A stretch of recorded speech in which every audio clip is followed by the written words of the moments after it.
começa agora o FloripaCast, o podcast aqui da Câmara Municipal de Florianópolis, e a nossa convidada de hoje é a vereadora Carla Aires. Vereadora, muito obrigada pela sua presença. Eu que agradeço, muito feliz de estar de novo aqui no FloripaCast. A gente está debatendo, conversando um pouco sobre o ano de 2023, né? A gente já está hoje, a gente está no finalzinho de dezembro, então a gente vai falar um pouco sobre o saldo do ano. Como que foi essa legislatura para você, quais foram os projetos, onde você se empenhou, e a gente vai fazer um pouquinho de uma retrospectiva com o vereador.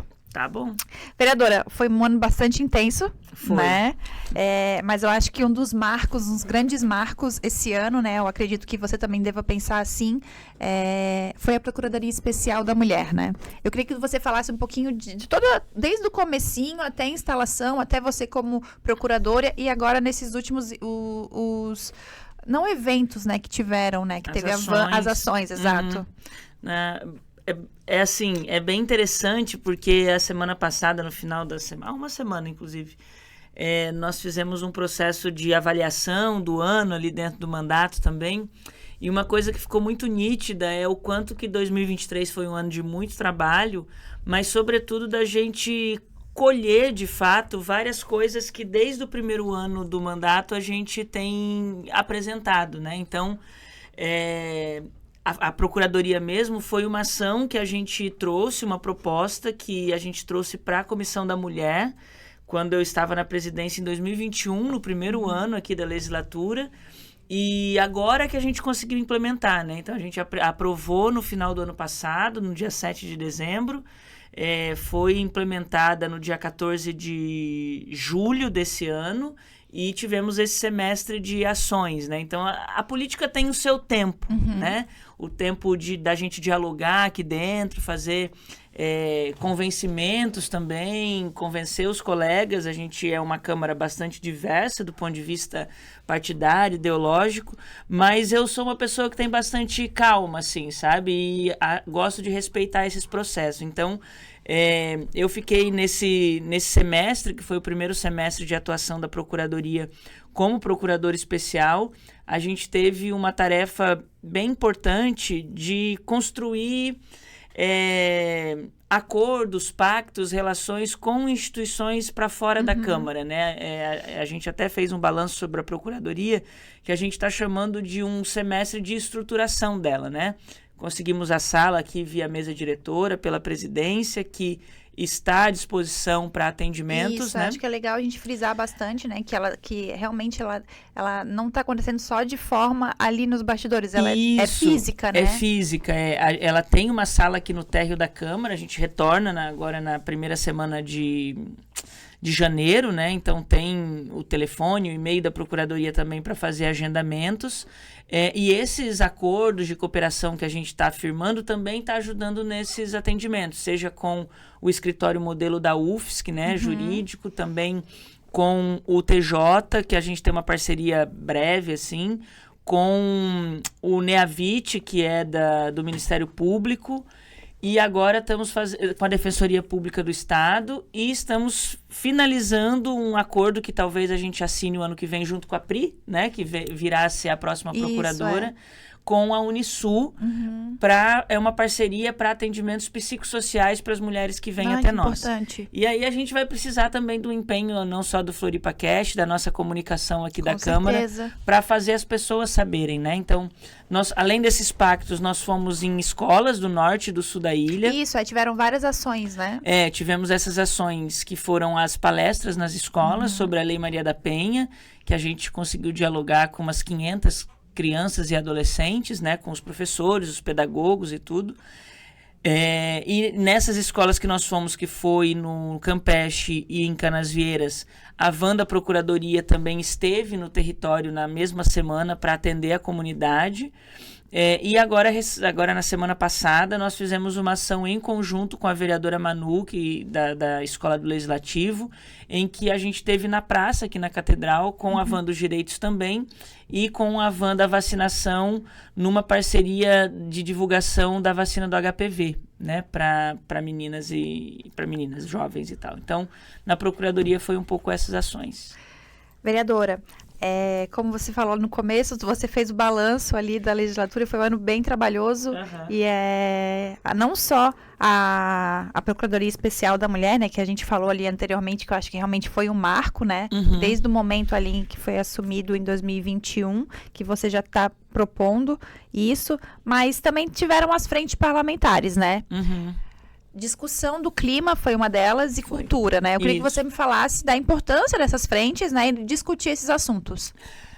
Desde o início da legislatura também, desde 2021, a gente tem a frente parlamentar em defesa das políticas culturais, né, que já está em funcionamento, que ela tem um papel bastante fiscalizatório, né, do setor cultural na cidade, das ações do executivo em relação ao setor cultural, que foi um setor muito atingido pela pandemia, né? Quando a gente fala de arte, cultura, entretenimento ou produção de arte, de conhecimento e tudo mais, a gente fala, assim, 90% a gente está pensando na relação entre as pessoas, né? E não só no produto final da cultura. Vamos, por exemplo, teatro, né? Você pressupõe o público.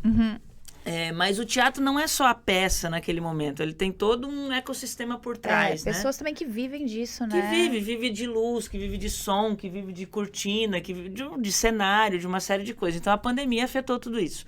A frente veio um pouco nesse sentido, né, de dar suporte para esse público, e depois agora com o novo governo federal, com uma série de editais. Florianópolis recebeu mais de 4 milhões do recurso da Lei Paulo Gustavo, então a frente teve esse papel de fiscalizar. Para vocês terem uma ideia, uma das demandas do setor cultural era uma meta, se eu não me engano, 56 do Plano de Cultura, Plano Municipal de Cultura, que é uma lei aprovada aqui na Câmara em 2015, que estipulava que até 2023 o município de Florianópolis estaria aplicando 3% do orçamento para a cultura. E isso nunca aconteceu, né? Assim, não é só dessa gestão, ao longo de 2015 para cá, nunca se chegou a esse valor que tinha que escalonadamente chegar até 2023. E nós protagonizamos uma denúncia ao Tribunal de Contas que abriu uma representação contra o município. E, assim, não é orgulho falar sobre isso, né? Que o município está sendo penalizado por uma lei não cumprida. Mas tem um porquê, né? As pessoas vivem disso, e você fomentar a cultura é fomentar a economia da cidade também, né? É um setor que gera economia. Tem um cálculo que cada real investido em cultura retorna cerca de R$1,50 a mais, né, para a economia, por todo esse ecossistema que a gente dialoga. Como tu falou ali, é todo um ecossistema, tem pessoas que realmente vivem daquilo, a profissão delas é aquilo, né, movimenta a cultura, com shows, com os espetáculos, com tudo, na né? formalidade, na informalidade, né? Então é um setor... No bem-estar também. No bem-estar, na saúde mental das pessoas. As pessoas felizes, elas giram também melhor a economia, né? E então a Frente de Cultura tem trabalhado nessa perspectiva. E esse ano a gente implementou a Frente Parlamentar de Atenção às Mudanças Climáticas. Como você falou, é um tema que, infelizmente, ele está muito ascendente, né? Porque essa questão do clima é algo que vários estudiosos, várias conferências, como por exemplo tivemos a COP recentemente, já dão conta de que a situação do planeta ela é irreversível. Nós temos que trabalhar com ações de mitigação, ou seja, de diminuição de riscos ou de adaptação às realidades já impostas, né? E a gente tem visto, assim, de forma mais desenhada, digamos, para a população entender, são esses eventos extremos que a gente fala, né? Ou muito calor, ou muita chuva, muito frio, em épocas que não era para ter isso, né? Então, por exemplo, a EPAGRE divulgou um dado de que, quando divulgou o dado, que foi agora em novembro, que em 2023 Florianópolis teria tido menos de 2 meses apenas sem chuva, né? Ao longo de todo o ano. Então isso muda muita coisa. Eu acho que, se eu não me engano, Florianópolis teve 50 dias de sol. Não sei, eu tinha visto durante todo o ano, assim, é muito pouco, né?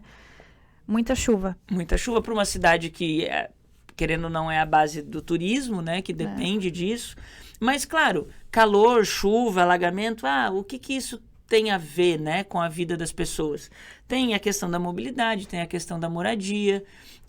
Para regiões que não sejam capital, como, por exemplo, o pé da serra aqui, vamos imaginar Santo Amaro da Imperatriz, que produz muitas das hortaliças que nós consumimos aqui em Florianópolis, né? Quando a natureza, pelo próprio nome, né, há coisas que são naturais, como, por exemplo, os ciclos produtivos de hortaliças, de legumes, de verduras, de frutas, que dependem desse clima. Quando a gente altera o clima, a gente altera essa produção.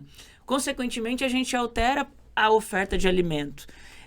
Que a médio e longo prazo, a gente está falando, inclusive, de uma readaptação dos próprios hábitos alimentares das pessoas. Que vai impactar bastante lá na frente, né? E que a gente tem que pensar isso hoje. Isso é a adaptação, né? Floripa, por exemplo, Florianópolis é uma cidade que, falando também da região metropolitana, não é autossuficiente no abastecimento de água, né? A gente tem a Lagoa do Peri, que atende uma parcela do centro-sul da ilha, mas a maior parte da nossa água vem também da região metropolitana, de Santo Amaro, São Pedro, etc. e tal.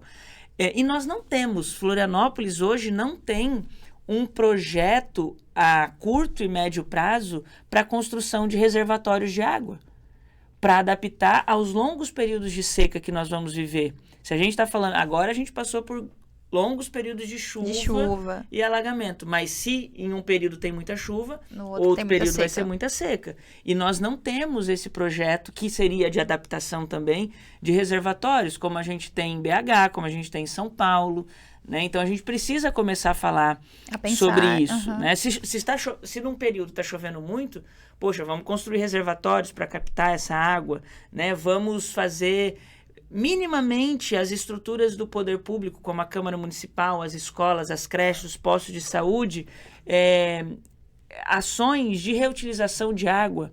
A única coisa que nós temos hoje são as escolas do futuro, que tem as cisternas lá, né, que guardam a água da chuva para descarga. Que captam e elas são reutilizáveis durante toda... E poderia estar em todas as estruturas do poder público, já seria um grande impacto, né? Então, só para fechar esse ponto, a frente já se reuniu com vários pesquisadores, reuniu vários dados e estudos sobre a realidade de Florianópolis, sobre, por exemplo, essas métricas de chuva e possibilidades de reservatório de água, sobre a emissão de gás carbônico no município, rua por rua. Nós temos esse levantamento já. Já tem esse levantamento? Conseguimos esse levantamento com um estudo da Universidade Federal de Santa Catarina. Porque agora, no retornar do ano que vem, a gente quer propor uma política municipal de mitigação e adaptação às mudanças climáticas, que envolve uma série de coisas, né? Desde água, desde energia, desde transporte. Então, a gente está passou esse semestre reunindo isso para produzir esse projeto para o ano que vem. Para o ano que vem. Vereadora, perfeito. E vamos falar então dos projetos, né? Dos projetos que estão tramitando, nos que foram aprovados. A gente tem um tempinho ainda antes do fim do programa. Vamos lá. Tramitando. A gente tem alguns projetos aqui na Câmara. Um deles é sobre o incentivo à pesquisa, né, com a cannabis aqui no município. Eu queria que você explicasse um pouquinho sobre esse projeto. Ele também já passou na CCJ, ele está tramitando na Câmara. Eu queria que tu falasse um pouquinho sobre esse projeto. Também um outro projeto que tramita é da permanência estudantil para mães estudantes, né? Acho que é um incentivo muito importante, porque é um fenômeno que a gente vê acontecer, né, de adolescentes grávidas, né? E é isso. Vamos. Então, o projeto sobre a cannabis medicinal, que é esse de incentivo à pesquisa, ele foi protocolado lá em 2021 também. Ele está há esses quase 3 anos parado na CCJ. E ele foi protocolado em conjunto com um outro projeto que trata sobre a distribuição de medicamentos à base de cannabis no SUS. Esse do SUS, ele recebeu um parecer contrário na CCJ, em que pese em vários municípios e estados nós já tenhamos projetos semelhantes a esse, inclusive em execução. E o vereador Bericó foi muito parceiro em trazer um colega dele, de Búzios, que era vereador, que hoje é secretário de saúde, que tem um projeto semelhante e já está em atividade lá em Búzios. Ele trouxe toda a experiência dele numa audiência que fizemos. mas os colegas aqui compreenderam de forma diferente.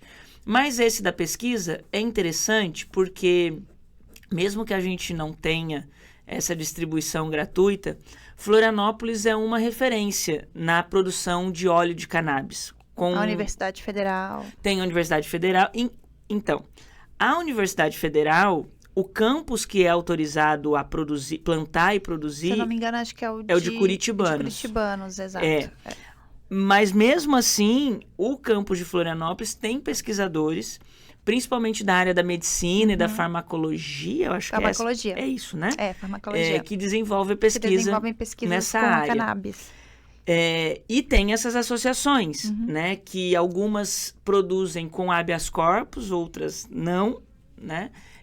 Mas a gente precisa criar esse parâmetro, porque é um saber que está sendo desenvolvido, que precisa de uma segurança, né? Então, esse projeto, ele cria, estipula um protocolo mesmo. Por exemplo, o pesquisador se credenciar, eu não vou me lembrar agora qual é a secretaria, mas na prefeitura se credencia como pesquisador, informa, né, o período que a pesquisa acontece, a quantidade que ele precisa, apresenta a documentação de quando essa matéria-prima vai entrar na cidade, qual a destinação, informa as forças de segurança, porque muitos desses pesquisadores, e até quem tem habeas corpus, ele pode ser interceptado como traficante, né? Porque ele precisa dessa matéria-prima para fazer a pesquisa está auxiliando na saúde das pessoas, mas a depender da abordagem, a depender da forma com que isso aconteça, ele pode ser enquadrado como traficante.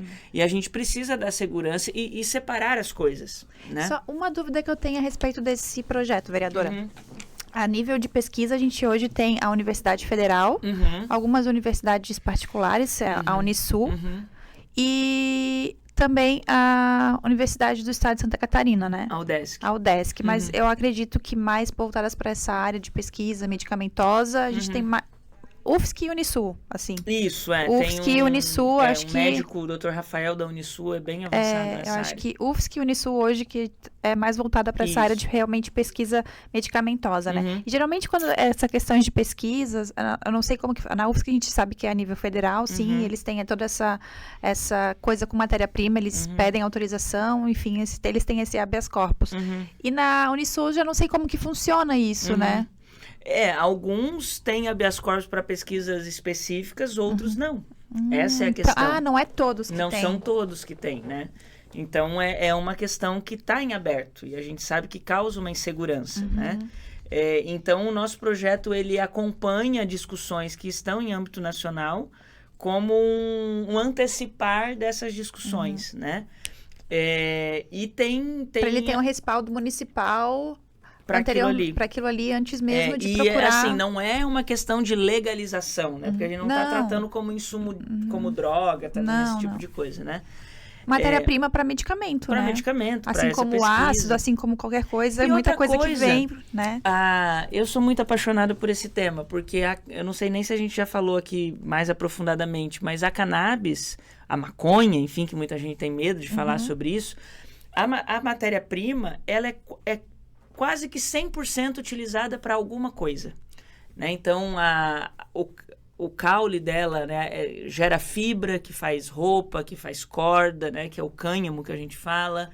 A folha gera celulose, que faz papel e outras coisas. A semente faz biodiesel, né? A flor faz o óleo. O plantio dela recupera solos improdutivos, porque a raiz dela é muito funda, então consegue captar água muito a extração baixo. Do THC no alívio também de dores. E na parte medicinal, né?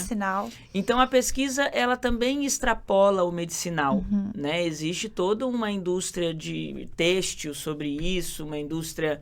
esses dias eu fui numa feira que chama Hemp Fair, em Brasília, e eles tinham muitos produtos, tipo...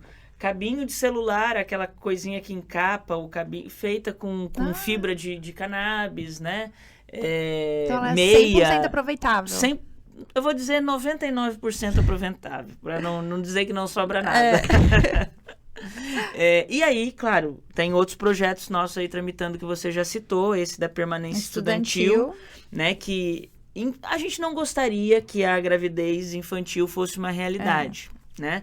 Até porque, se a gente for pegar o Código Penal brasileiro, qualquer relação sexual com Adolescente menor de 14 é estupro. É um né? crime. É um crime. Mas é uma realidade que, a partir do momento que essas crianças, né, se veem nessa condição, por uma série de coisas, a gente não pode desassistir. E a gente sabe que a gravidez infantil e juvenil é um dos principais motivos da evasão escolar. Então, o projeto, ele prevê como se fosse um incentivo para essas meninas dentro dos programas sociais que a gente já tem na prefeitura, né? Que nem, por exemplo, a gente fala assim, vamos assistir mulheres vítimas de violência com a questão do CadÚnico, com os benefícios, com uma série de coisas com prioridade no CAPES, prioridade no CRAS, coisas assim. Incluiríamos as mães estudantes também nesse rol de prioridades para que, principalmente, o abandono escolar não seja tão aprofundado. Que geralmente é o que acontece, né, vereadora? As meninas que engravidam, infelizmente, nessa idade, entre 12, 13, 14 anos, que estão ali ainda no ensino fundamental, né, acabam não tendo condições de continuar os estudos, muitas delas, como você falou, tem essa evasão, né, de forma violenta. E acho que é ótimo a gente pensar e olhar para isso, né? Infelizmente acontece. E, vereadora, também é aprovado esse ano um projeto de sua autoria, né? Isso. Sobre o acolhimento LGBTQIAP+. Eu queria que você falasse sobre isso. Foi um projeto que a gente teve aprovado na casa. Foi aprovado e eu fiquei bem feliz que teve um entendimento. É aquela coisa que eu disse do tempo do diálogo, né? Dos colegas aqui da casa e também da sanção pelo então prefeito, que era o presidente da casa, o João Cobalcini, que estava na prefeitura interinamente, e fez a sanção desse projeto ali na Semana da Diversidade da Parada LGBTI+, né? E é um projeto que, na verdade, ele também cria um protocolo humanizado de atendimento para as pessoas LGBTI+. Não é exatamente a criação de uma estrutura de acolhimento. Embora eu estive em Brasília recentemente, o governo federal lançou, e o ano que vem vai começar a ser destinado para as capitais, uma política de incentivo à construção de casas de acolhimento específica para as pessoas LGBT. O nosso projeto fala dessa humanização do atendimento, porque a gente recebe... Esse acolhimento seria nos hospitais, postos de saúde? Hospitais, postos de saúde, CRAS, Pró-Cidadão, na própria Passarela da Cidadania, como atender uma família homoafetiva nas escolas e nas creches, né? Como lidar com a homofobia atravessada por essas crianças que muitas vezes têm 2 pais ou 2 mães, né? De ter essa sensibilização. Do reconhecimento do nome social, que é um tabu também, mas existem normativas estaduais e federais sobre a possibilidade, sim, de menores de idade utilizarem nome social nas escolas. Claro que, no caso de menores de idade, passa por uma questão da família, né, de uma autorização, sim, mas há uma possibilidade. Então, ele trata de tudo isso um pouco. Nós temos um ambulatório trans em Florianópolis, né, que vai para quase 10 anos já, que inclusive quero deixar... pioneiro, né? Pioneiro. 10 anos é muita coisa, pensando nessa pauta, assim, né? Tipo, o quanto que essa pauta veio à tona nos últimos anos, mas 10 anos 10 anos é bastante coisa, né? E aí eu quero já deixar aqui Nós estamos ao vivo? Estamos ao vivo. Ou não, vai ser gravado. Vai ser gravado. Mas nessa semana que nós estamos gravando, inclusive existe uma denúncia circulada do pessoal do ambulatório trans sobre a ausência de hormônios para as pessoas trans que a Secretaria de Saúde não está ofertando no município.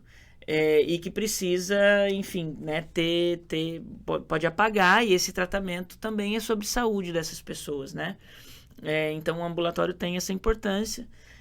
Então, o projeto fala um pouco sobre isso, né? E quando nós conseguirmos, no ano que vem, e vou pleitear isso, que essa política do governo federal das casas de acolhimento, Floripa receba isso, né? Até pela possibilidade de diálogo com o governo federal, vai ser um projeto que vai dar sustentação para isso também, né? De ter esse protocolo. Então, foi algo bem bacana do saldo do ano. Mais um para conta. Mais um. Eu quero aproveitar e registrar, porque a mesma semana que nós sancionamos essa lei junto com o João, nós inauguramos também lá no Jardim Botânico, um chamado Jardim do Amparo, que é um espaço que foi inaugurado junto com coletivos de mães que dialogam com o luto perinatal, que é um espaço em que essas famílias de bebês breves, né, que são bebês que, enfim, ou por aborto espontâneo, ou por sobrevida muito baixa e tudo mais, tem um espaço para vivenciar o seu luto, né, de fazer suas homenagens para esses bebês breves, de chorar, de declamar poesia. Isso fica no Jardim Botânico. Entrando no Jardim Botânico, lá no fundo, atrás do Jardim das Lavandas. Tem a plaquinha lá, chama-se Jardim do Amparo. E que foi possibilidade também com esse diálogo ali no período que o João ficou na prefeitura. Nossa, que importante isso, né? Que importante. E foi bem emocionante, assim. A gente tinha várias famílias breves, né? Que estiveram na inauguração. Foi um momento bem especial. Vereadora, a gente está chegando ao finalzinho. Sim. A gente tem uns 3 minutinhos antes de finalizar o programa, que passa rápido. E eu vou ouvindo, assim, porque eu gosto de ouvir. Eu gosto de ouvir. Gosto de ir aprendendo. A gente, como jornalista, a gente vai sugando todas as informações. Vereadora, vamos falar então. Você falou do saldo, a gente falou bastante sobre bastante coisas. Foi um ano bem trabalhoso, cheio de projetos, de frentes parlamentares, também a Procuradoria Especial da Mulher, acho que a gente falou ali no começo, mas eu queria que você falasse agora quais são as expectativas para o próximo ano. A continuação dessas frentes parlamentares, também a gente falou dos projetos que ainda continuam tramitando, você também falou ali sobre os acolhimentos ao LGBT, até mais, né? Mas eu queria, você como vereadora, quais são as expectativas?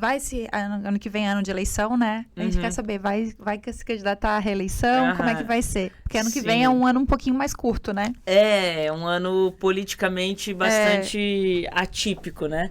Mas sim, eu sou candidata à reeleição, né? Para manter o pleito de um trabalho que a gente entende que 4 anos é pouco, assim, para a gente colocar em prática, porque é isso, que eu comecei falando sobre o tempo da política, né? De efetivar muitas coisas que a gente, tem vontade.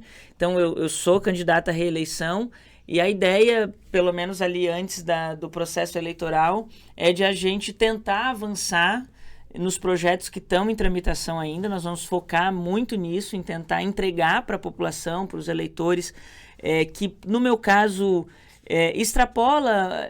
Os vereadores e vereadoras costumam dizer assim, eu tenho compromisso com tantos mil votos que eu tive, né? Mas a partir do momento que a gente está aqui, é igual vestibular, a gente tem que legislar, fiscalizar e garantir ou tentar garantir o bem-estar da população como um todo. Então, a gente tem esse compromisso, né, de tentar fazer essa entrega para a população de tudo que a gente pleiteou.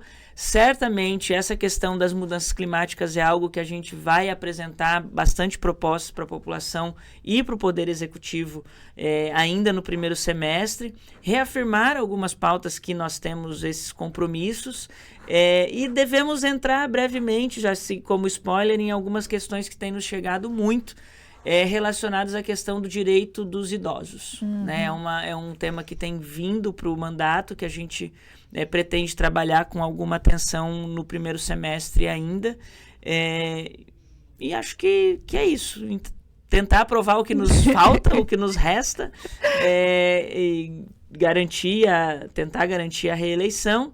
Os eventos que o nosso mandato promove, né, fora da Câmara, que são os happy hours, que a gente brinca, que são atividades de dialogar com a sociedade sobre temas que parecem duros, engessados, né? Mas a gente tem ido para o espaço público fazer esses debates, permanecem também no primeiro semestre no ano que vem, e muita coisa nas redes sociais para acompanhar, continuar seguindo a gente.